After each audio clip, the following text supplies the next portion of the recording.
Sœurs et frères dans le Christ, bonjour et bienvenue à cette méditation en ce jour où nous célébrons la fête de l'apôtre Bartholomée, appelé aussi dans la parole de Dieu dans l'évangile Nathanaël. Bartholomée en fait est un de ceux qui sera écorché vif. Il donnera sa vie chère pour le Christ aussi. Il est un de ceux qui sera écorché vif.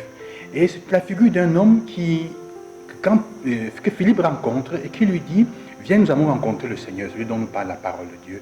Et il manifeste qu'il est fils de son temps parce qu'il est rempli de préjugés aussi. De Nazareth, est-ce que quelque chose de bien peut en venir, peut en sortir? C'est un homme de préjugés. C'est une figure de quelqu'un de ce genre-là. C'est un homme qui Jésus rencontre assis sous le figuier.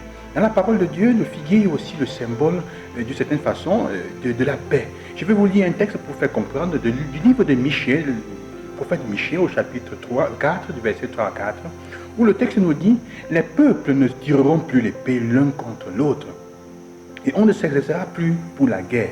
Chacun restera assis à l'ombre de sa vigne ou de son figuier. » C'est-à-dire qu'en temps de paix, le figuier est le lieu où on se repose.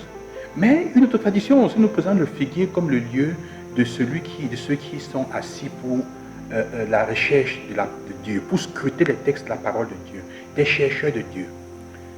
Bartholomée est en même temps l'image de son temps, un homme sceptique, un homme rempli de préjugés, mais aussi un homme humble, capable, aussitôt qu'il a rencontré Jésus, qu'il est capable de revoir ses préjugés, de se laisser convertir, de se laisser changer, de céder devant l'évidence. C'est le propre des hommes qui sont en train de rechercher Dieu. Un homme qui cherche Dieu est un homme ouvert au changement. C'est quelqu'un ou une femme est une personne ouverte au changement, une personne prête à laisser tomber ses préjugés. Nous sommes remplis de préjugés aujourd'hui, surtout les préjugés ethniques sur les différentes personnes. Pensez seulement à ce que nous utilisons aujourd'hui dans notre pays, Tontina et Sardina, qui renferment en fait des connotations ethniques aussi. Donc quand il rencontre Jésus, Jésus dit « Tu es un homme vrai d'Israël ». Parce que c'est un homme qui est capable d'appeler les choses par leur nom. C'est un homme qui n'a pas de ruse. C'est un homme qui n'est pas malhonnête.